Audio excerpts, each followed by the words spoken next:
네, 이번 순서는 정치 사회적 이슈를 분석해보는 뉴스앤 이슈입니다. 매주 수요일 저희와 함께 하시는 두 분, 최진봉 교수, 장성철 소장 나오셨습니다. 두 분 어서 오십시오. 어서 오세요. 안녕하세요. 네.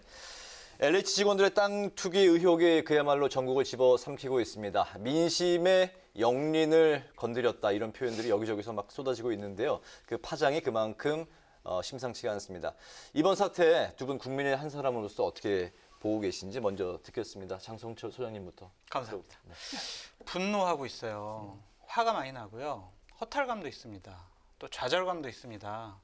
저 사람들 저렇게 공적인 정보를 이용해서 사적인 이득을 취하고 있는데 나는 뭐 하고 있나 라는 생각도 들고요.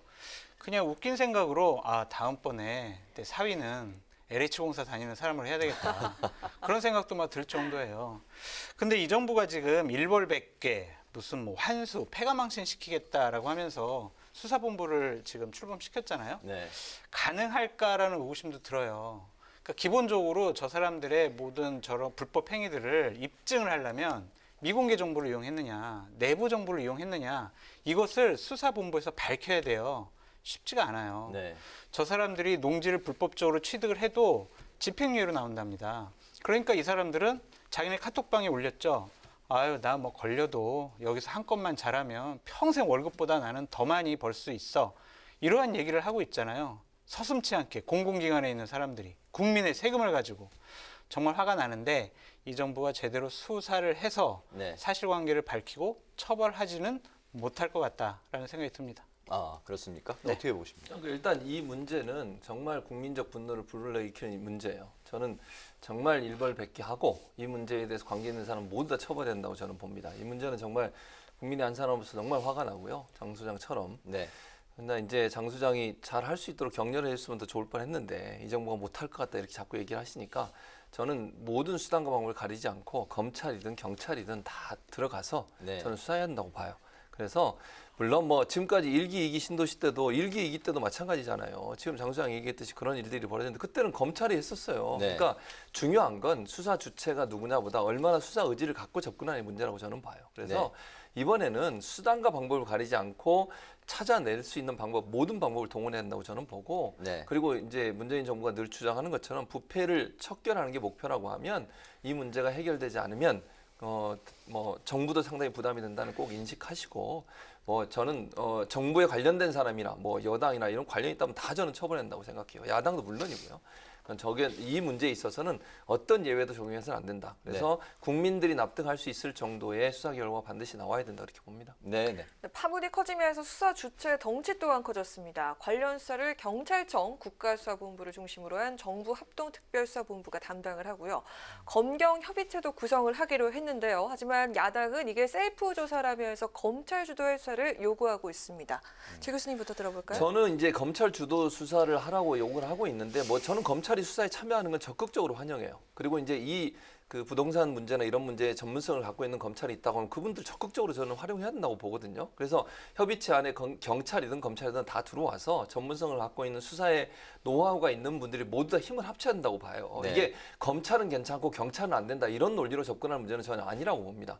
이게 검찰은 명명백백하게 다 찾아낼 수 있고 경찰은 아닐 거라고 얘기하는 것 자체가 저는 논리의 모순이라고 생각해요. 그러면 현재 정부가 주장하고 있는 이번에 바로 이 사건이 검경 수사권의 시험대가 될 것이다. 이런 논리에 대해서는 이제 반대 입장입니다. 그러니까 이런 거죠. 검경 수사권 조정 때문에 6대 중대 범죄 이게 포함이 안 되다 보니까 검찰이 수사를 못하게 돼 있는 이런 상황이에요. 네. 그래서 오늘 이제 정세균 총리가 검찰, 경찰 관계자 불러서 함께 수사할 수 있도록 협의체를 만들어 보자고 얘기한 거 아니겠습니까? 네. 그게 저는 출발점이라고 생각을 해요. 그러니까 이게 경찰, 검찰의 문제가 아니라 국가 전체적으로 이 비리 문제가 발생했으니 이 비리 문제를 완전하게 다 드러내기 위해서는 경찰이든 검찰이든 사용 가능한 모든 수사력을 동원할 필요가 있다. 네. 저는 그렇게 보고 검경 수사권 문제 때문에 검찰이 직접적으로 들어올 수 없다고 하면 이 수사본부에 함께 참여하는 방식으로라도 검찰이 함께 해야 된다고 저는 봅니다. 지금 현재 수사본부에는 검사가 참여하지 않고 조사단에만 검사 한 명이 지금 참여하는 그런 분위기로 돼 있죠. 그렇죠. 그렇게 결정을 했어요. 오늘 대통령과 여당 지도부가 만나서도 검경 수사권 조정 우리 이런 것을 제도적으로 정착을 시켜야 되기 때문에 이번에 검사가 지휘를 하거나 조사에 대대적으로 참여하거나 이런 건 안 하겠다라고 했어요. 네. 옳지 않은 방향 같아요.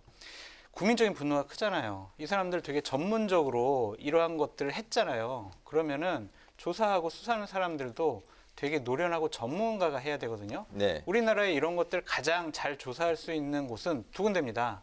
검사 그리고 감사원. 그러나 지금 이 집권 세력은 검사랑 감사원을 뺐어요. 검경 수사권 조정 때문이라고 하지만 결국에는 검찰과 감사원을 믿을 수 없다. 우리 조사를 이 사람들이 했다. 그래서 우리 말을 들을 것 같지가 않아. 이 사람들이 정말 제대로 조사해가지고 와, 이게 여권과 관련된 사람들이 대대적으로 나오면 우리한테 피해가 온다. 그래서 이 사람들의 전문적인 그런 역량을 우리가 사용하지 않겠다라고 하는 비판을 받을 수가 있다고 생각이 듭니다. 네. 이러지 않았으면 좋겠어요. 국가의 행정을 시험대로 우리가 삼아서는 안 된다고 생각합니다. 국민들께서 많이 분노하고 계시니까 최고의 전문가들을 투입해서 빨리 일벌백계 할 수 있는 수사 결과물을 내놔라라고 말씀드리고 싶습니다. 네, 이번 사건의 제대로 된 수사를 위해서 두 분 다 검찰이 좀 투입이 돼야 되지 네. 않냐 이렇게 말씀을 하시는 것 같습니다. 조사 범위가 이제 또 어디까지 돼야 되느냐도 이제 뭐 지금 네. 논쟁거리가 되고 있는데 뭐 최대 10만 명 이야기까지 이제 나오고 있지 않습니까? 여당에서는 이제 관련 조사를 박근혜 정부까지 이제 거슬러 올라가서 해야 된다. 야당은 이제 뭐 물타기다 이렇게 네. 반대하고 있는데 이번에는 뭐 먼저 말씀하시겠습니다. 물타기죠. 이게 말이 됩니까? 박근혜 정부 뭐 2013년도부터 조사를 하겠다고 하는데 그때 신도시 계획 발표한 게 없어요. 신도시 조성하겠다고 박근혜 정부가 발표한 것도 없습니다. 그때 진행된 것도 없어요. 뭘 가지고 조사하겠다는 거예요? 이거는요, 물타기 하겠다. 박근혜 정부에 있던 사람들도 뭔가 투기를 했을 거야 라는 이미지를 국민들에게 주려는 참 나쁜 정치를 하고 있는 것이 아니냐라는 네. 생각이 듭니다. 박근혜 정부부터 조사할 거면요. 저는 태조 이성계부터 조사하라고 말씀드리고 싶어요. 왜 한양을 도읍지로 만들어가지고 왜 서울을 투기장으로 만들었냐고요. 그럼 더 올라가서 단군 할아버지까지 조사하세요. 이 좁은 한반도에다가 왜 도읍지를 정해가지고 왜 우리 사람들 계속 투기하게 만드냐고요. 이런 짓 하지 말란 말이에요. 지금 시간이 없잖아요. 지금 이 사건과 관련된 분들이 10,000명입니다. 10,000명 조사하기도 쉽지가 않아요. 10,000명 조사하고 시간 남고 전임 정권 적폐 청산해야 되면 그때 가서 해라. 네. 지금 같이 할 건 아니다라고 말씀드립니다. 네. 장 수장이 정치적으로 보시니까 그런데 저는 그렇게 생각하진 않아요. 무슨 말이냐면 이게 2018년도에 이제 신도시 계획이 발표가 됐거든요. 네. 그 전 5년이에요. 그 기준이. 그러니까 네. 박근혜 정부다 아니다의 문제가 아니라 왜 그러냐면 이게 신도시 개발을 하기 위해서는요. 하루아침에 되는 게 아니에요. 오랫동안 논의하고 논의된 과정이 문서로 만들어지다 정보가 생성이 되잖아요. 이게 네. 그 전에 빼내가서 그런 일을 했을 수 있다는 거죠. 그러니까 예를 들면 5년 전부터 이런 논의가 이루어질 수 있고 이루어지는 과정에서 누군가 또 미공개 정보를 가지고서 못된 행동을 했을 가능성이 충분히 있는 거잖아요. 그리고 조사 대상이 되더라도 본인이 그런 행동을 안 했다면 아무 문제가 없어요. 예. 그러니까 이거를 물론 뭐 박근혜 정부까지 거슬러 온다 이렇게 얘기하니까 정치적으로 논란이 되지만 저는 당연히 해야 된다고 봐요. 그러니까 신도시 개발하기 바로 전만 하면은 그 전에 그럼 정보를 미리 알았을 수 있는 사람들은 빠져나가는 거잖아요. 그런 일이 발생하면 안 된다. 그래서 저는 5년 전으로 본 거니까 그게 네. 박근혜 정부냐 아니냐의 문제가 아니라 신도시 개발 발표되기 5년 전부터 그런 논의가 있었을 가능성이 있으니 네. 거기에 대한 조사를 하자는 거예요. 2013년 정도서부터. 그렇죠. 네. 그렇게 이해하시면 될 것 같아요, 네. 저는. 네. 그러니까 어떤 그거- 정부냐 이게 중요한 건 아니다라는 그렇죠. 거죠. 그러니까 그걸 물타기라고 하는 겁니다. 왜? 그게 물타기예요. 그게. 아니, 물타기가 아니 이 아니라 정부가 자기네 정권 하에서 집권할 때 벌어졌던 일을 제대로 먼저 조사라는 거예요. 무능력한 정부잖아요. 민변에서 이 얘기 안 했으면은 이런 사실을 안 밝혀지잖아요. 그것도 못 밝혀낸 이 정부가 박근혜 정부 때까지 어떻게 조사할 역량을 갖고 있겠습니까? 이런 짓 하지 말라는 거예요. 선거 앞두고 이것은요 100% 물타기입니다. 아니 물타기가 아니라니까요. 저렇게 걱정하는 것은 본인들이 걸릴까 봐 걱정하는 거예요. 그러면 장수에 걸린다는 게 아니라 박근혜 정부 때 있었던 일 뭔가 있을 것 같으니까 그렇게 걱정을 하는 거잖아요. 그럴 필요가 없다는 얘기예요. 제 그건 말은. 아니에요. 그러니까 이게 왜냐면 뭐 지금 현재 정부가 이걸 왜 못 찾아냈냐? 그러면 똑같은 얘기예요. 검찰이든 경찰이든 이런 상황 왜 못 밝혀냈습니까? 그러면 똑같은 상황이거든요. 그러니까 물론 현 정부에서 이 문제가 불거졌으니 현 정부의 책임이 더 있는 건 분명해요. 그러나 이게 하루 이틀 문제 문제는 저는 아니라고 봐요. 지금 1기, 2기, 3기 모두 다 문제가 됐었거든요. 네. 1기 때도 문제가 돼서 공무원 처벌받고 2기 때도 문제가 돼서 공무원 처벌받았고 지금 3기예요. 계속 반복적으로 이루어지고 있는데 아주 고착화된 늘공들 소위 얘기하는 그런 분들이 이런 범죄 행위를 아무런 양심의 가책 없이 하고 있다는 거거든요. 그래서 저는 이 차원에서 이번 차원에서 보면 이거를 정치적으로 해석할 필요도 없다고 봐요. 저는 이게 이제 장수영이 걱정하는 것처럼 선거 앞두고서 전 정권에 대한 비리 밝혀내서 정정권을 공격한 그래도 안 된다고 저는 봐요. 이게 어느 정권의 문제가 이런 나쁜 행동을 한 사람들에 대해서 문제를 지적하고 그 사람들을 처벌하고 불법적으로 또는 미공개 정보로 돈을 얻었다고 하면 그 이익을 환수할 수 있는 방법을 찾는 거거든요. 네. 그래서 발본색원을 해야 된다. 이것도 혹시나 이래가지고 또 빠져나가는 사람이 있을 수도 있잖아요. 그런 사람들을 걸러내기 위한 장치라고 생각하면 될 것 그 같습니다. 물타기라고 이제 말씀하시니까 그러면은 그 여당에서 현재 그 야당 인사가 연루된 것으로 이제 뭐 정황이 드러나고 있다고 하는데 부산 LCT 특혜 분양 뭐 그 사건에 대해서 뭐 수사해야 된다 이런 네. 여당 주장은 또 그러면 어떻게 생각하세요? 그러니까 그것도 저는 원래는 검찰에서 수사를 했는데 무혐의 처분을 했었잖아요. 그 사건이. 그리고 나서 또 다른 사람이 경찰에다 이걸 또 제보를 또 했어요. 네. 그러니까 이제 경찰은 제보가 들어왔으니까 수사를 안 할 수 없는 거잖아요. 그래서 수사는 저는 해야 된다고 봐요. 이게 사실인지 아닌지는 밝혀져야 되지만 네. 초창기에 검찰에 수사를 의뢰했는데 검찰에서 무혐의 처분을 받았고 근데 이 사람 제보한 사람 억울하다고 생각 또 경찰에다가 검찰을 못 믿겠으니까 경찰에다 제보를 한 거잖아요. 이게 무슨 정치권에서 밝혀진 게 아니라 제보자가 제보를 한 거니까 당연히 경찰 입장에서는 제보 들어온 것에 대해서 수사를 해야 된다고 저는 보고 알겠습니다. 그리고 나서 어떤 경우가 나올지는 아직까지는 단정할 수 없으니 그 결과를 지켜봐야 된다고 생각을 합니다. 알겠습니다. 네, 이 LH발 투기 의혹의 볼동이 정치권으로까지 번지고 있는 상황인데요. 특히 여당의 양이원영 의원 모친이 신도시 인근의 땅을 매입해서 네. 논란이 됐고 또 문 대통령의 사저부지 매입과 또 오세훈 후보의 10년 전에 내곡동 땅 의혹까지 다시 나오고 있는 상황인데 이걸 정치적 공세로 이용하고 있다 이런 말들이 많습니다. 이제 시작이죠. 이제 계속 터져 나올 거예요. 예를 들면 정세균 국무총리 그 배우자분께서 그 부모님으로부터 받은 임야 거기에 앞에 2019년도에 4차선 도로가 나요. 그러면은 이것도 특혜입니까? 그리고 작년에 있었던 그 이해찬 민주당 당대표 세종시로 국회를 이전하겠다고 했잖아요. 근데 세종시에 부동산이 상당히 많이 갖고 있어요. 그럼 자기의 이득을 위해서 그렇게 세종시를 이전했다라고 또 공격할 수 있잖아요. 이건 말도 안 돼요.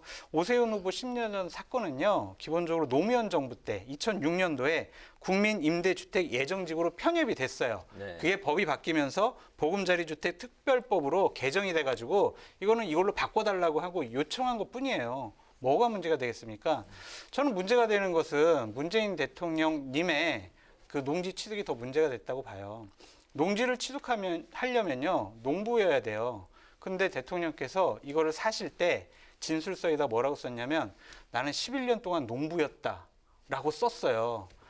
대통령께서 변호사 하시고 정치활동 하시고 청와대에 계시고 뭐 당대표도 하셨는데 언제 농부를 해요? 말이 안 되잖아요. 이런 거는요, 그냥 우리가 눈 감고 넘어갈 수 있는 문제입니다. 하지만 선거를 앞두고 이러한 건들은 더 나올 거다라고 말씀드려요. 네네.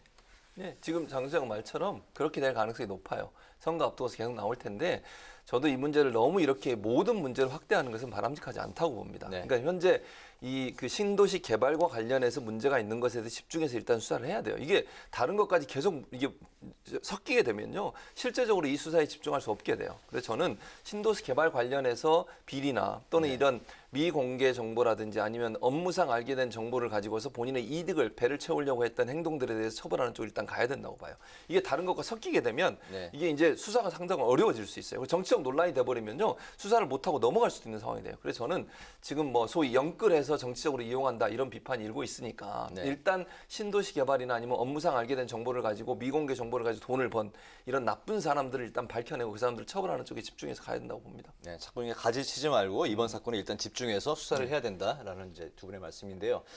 이번 사태에 또 자유로울 수 없는 사람이 있습니다. 바로 변창흠 국토교통부 장관인데요. 변 장관이 어제 국회에 출석해서 참담한 심정이라면서 고개를 숙였는데요. 그런데 문제에 또 소지가 있는 발언을 했습니다. 그래서 비판의 목소리가 나오고 있는데요. 화면으로 확인해 보시겠습니다. 매우 참담한 심정입니다. 국민 여러분께 깊은 사과의 말씀을 드립니다. 이렇게 투기에 둔감한 국토부 장관에게 무엇을 더 기대하겠느냐.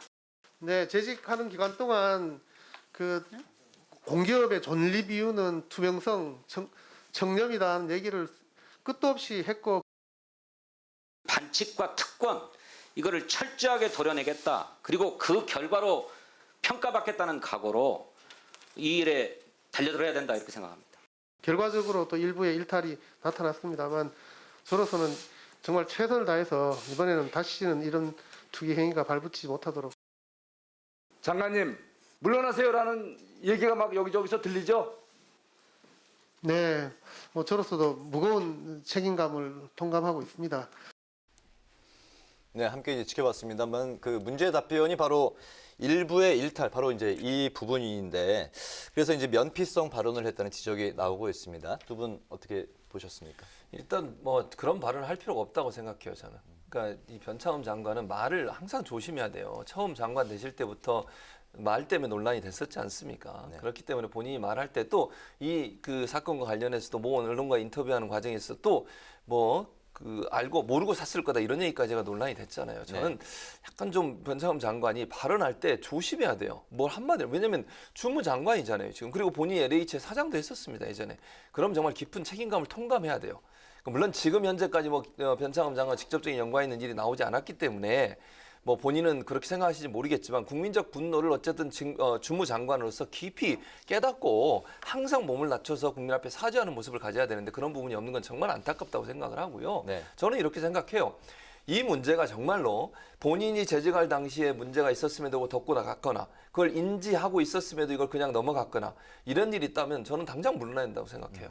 그러니까 지금까지는 뭐 그런 게 아직까지 드러나지 않았기 때문에 제가 물러나라고 얘기를 못 하겠지만 네. 그런 문제가 발생한다고 하면 저는 정말 물러나야 한다고 생각합니다. 그리고 본인이 정말 그걸 제대로 처리하지 않은 일이 어떤 형태로든 드러나게 되면 책임져야 된다고 봐요. 네. 그게 국민의 명령이고 국민들이 보는 관점에서 국토부 장관의 실망감이 큰 만큼 더 국민 앞에 진솔하게 사과하고 이 문제 바로잡겠다고 하는 명확한 자세를 보여야 된다고 저는 생각합니다. 네, 여당 내에서도 지금 뭐 사퇴 이야기까지도 일부에서 나오고 있는 상황인데요. 저는 변창흠 장관이 발언 조심 안 했으면 좋겠어요. 계속 저런 실수 발언해가지고 4월 7일 선거 때 여당이 한번 혼나야 된다는 생각이 들어요. 저렇게 실수 많이 하고 국민 눈높이에 맞지 않는 생각과 판단을 갖고 있는 분이 장관으로 있잖아요. 근데 여당에서는 바꿀 생각이 없어요. 청와대에서는 바꾸겠다는 얘기도 안 해요. 국민을 무시하는 거죠. 저분이 얘기를 했죠. 아니 우리 LH 직원들 어쩌다가 토지를 구입했는데 거기가 갑자기 신도시로 그냥 지정이 된 거예요. 그렇게 생각해요. 말이 됩니까 이게? 이런 장관 계속 장관 시키세요. 야당만 좋은 일 시키는 겁니다. 제발 그만두지 말고요. 변창흠 장관 앞으로 계속 국회 나와서 저런 조심하지 않는 말 계속 해주시기 바랍니다. 오늘 굉장히 그 반어법을 많이 구사를 하시는데 예, 네. 무심이 안 되는데. 예. 네, 또 요거 질문 하나 짧게 드릴게요. 네. 야당 의원들이 변 장관 퇴진을 촉구하고 있는데 청와대가 오늘 선을 그으면서 이사 부동산 대책의 흔들림 없는 추진을 강조했습니다. 이 상황 어떻게 보십니까? 일단 좀 중지시켜야 되지 않을까요? 조사를 해서 어느 정도 불법적인 투기가 있었고 어느 정도로 많은 사람들이 거기에서 이익을 받는지 그래서 얘기했잖아요. 그 국무총리 같은 경우에는 이익을 다 환수하겠다, 폐가망신시키겠다고 했는데 네. 계속 신도시 추진을 하면은요, 그 사람들 돈 많이 벌고 결국에는 LH공사 그냥 퇴직만 하면 돼요. 이러면은 결국에는 정부에서 얘기하는 여러 가지 호언장담이 무의로 돌아갈 수가 있으니까 일단은 이 조사 끝날 때까지만이라도 중지했으면 좋겠다라고 말씀드려요. 네. 그 부분에 일정 부분 동의해요. 그러니까 장수영이 얘기했던 것처럼 중지하는 부분은 검토할 필요가 있다. 근데 이제 한 가지 분명한 것은 이런 거예요. 집을 가지려고 하고 집 이제 계획을 세우고 있는 분들 있잖아요. 공공 전세 임대주택 같은 경우는 11월 말까지 이제 신청을 해야 되거든요. 신도시에 이제 집을 가지려고 희망하고 있는 분들의 희망도 있고 공급 대책이 줄어들면 전세 대란 또 집값 올라가는 이 문제가 또 발생할 수 있어요. 그러니까 네. 정부 입장에 상당히 좀 고민이 될 거예요. 그럼에도 불구하고 장 소장이 얘기했듯이 혹시나 이게 정말 다른 사람의 배를 불리는데 이용되는 상황이 된다면 그런 피해가 있더라도 일단 중지하는 걸 검토할 필요는 있다. 그래서 지금 이제 청와대나 대통령의 말씀은 현재까지 드러난 것으로 봐서는 중지할 만큼의 문제는 아니라고 본 것 같은데 이제 수사기록 발표하고 만약에 정말 이게 대대적으로 많은 사람이 그런 일을 했고 또 지금도 그런 일 때문에 돈을 벌고 먹튀를 하려는 모습이 보인다고 하면 당연히 중지시켜야죠. 그리고 보상도 하면 안 된다고 저는 봐요. 그런 차원에서는 검토가 필요한 부분이다 이렇게 생각을 합니다. 제가 좀 짧게 말씀드릴게요. 강남 집값 잡겠다고 이런 지금 상계 신도시 지정했잖아요. 네. 그러면은 서울에다가 강남에다가 집을 져야지 왜 경기도에다 집을 져가지고 경기도 집값을 왜 떨어뜨리냐고요. 이거는 정책 자체가 잘못됐다라고 말씀드립니다. 알겠습니다. 문 대통령이 공직자의 땅 투기 원천 차단을 위한 그 제도 개선을 이제 주문을 했는데요. LH 투기 방지법을 이제 현재 그 준비하고 있는 상황인데 문제는 이 소급 적용 카드까지 지금 이제 만지작거리고 있는 상황인데 이게 이제 위헌 소지가 뭐 있다 이렇게 이야기가 나오고 있습니다. 두 분의 의견 들어보시죠. 저는 마음 같아서 했으면 좋겠어요. 소급 적용을 정말로. 그러니까 그 전에 그 불법적인 행동에서 돈 벌고 자기 배 세운 사람들을 찾았으면 좋겠는데 이게 이제 법적으로 문제가 되면 안 되는 거니까 저는 이제 검토를 할 거라고 봅니다. 이게 소급 적용을 할 수 있는 방안들을 찾아낼 거라고 보고요. 그럼에도 불구하고 안 되는 거 어쩔 수 없는 거잖아요. 이거는 네. 법적으로 안 되는 걸 강제할 수는 없는 거니까. 그러나 할 수만 있다면 제 네. 개인적인 생각은 소급 적용할 수 있는 우리 법률가들이나 아니면 법률 전문가들이 좀 찾을 수 있으면 찾았으면 좋겠고요. 네. 그게 국민의 마음이라고 저는 생각해요. 네네. 이거 한번 하고 나서 먹튀하고 나서 나중에 뭐 조금 벌금 내고 그냥 지나가 버리거나 집행유예 받고 지나가 버리면 그 사람은 나쁜 방법으로 돈 벌고 많은 서민들은 피해를 본 거 아니겠습니까? 네. 그걸 그냥 지나치는 것도 너무너무 분통 터지는 일이에요. 네. 그러나 그럼에도 불구하고 법적으로 안 되는 건 어쩔 수 없는 거니까 가능한 방법이 있다면 찾아서 했으면 좋겠다는 생각이 듭니다. 네네. 최대한 징수를 해야 되겠다라는 말씀. 제가 국회에서 20년 있었던 전문가로서 말씀드리면 형사법은 소급 적용을 할 수가 없어요. 근데 행정법은 소급 적용이 가능해요. 근데 문제가 뭐냐면 관련 법안들을 다 뜯어 고쳐야 돼요. 상당히 어려운 문제라는 네. 거죠. 기본적으로 소급 적용해서 다시 처벌을 하겠다는 것 자체가 좀 법치국가, 자유민주주의 국가에서 좀 맞지 않은 말이다라는 말씀을 드리고요. 저는 민주당에서 이런 법안 만들기 전에 2017년도에 박홍근 민주당 의원이 12명의 민주당 의원들과 함께 자, LH 공사법을 개정을 해서 그 사람들이 불법적이고 일탈행위를 하더라도 처벌 수위를 낮추겠다라는 법안을 발의했거든요. 네. 왜 이런 법안을 발의했는지 그것부터 해명해야 된다라고 말씀드립니다. 네, 알겠습니다. 오늘 뉴스엔 이슈는 LH 직원들의 땅 투기 의혹 사건과 관련된 그 전국을 한번 짚어봤습니다. 지금까지 최진봉 성공회대 교수, 장성철 공감과 논쟁 정책센터 소장과 함께했습니다. 오늘 두 분 말씀 고맙습니다. 고맙습니다.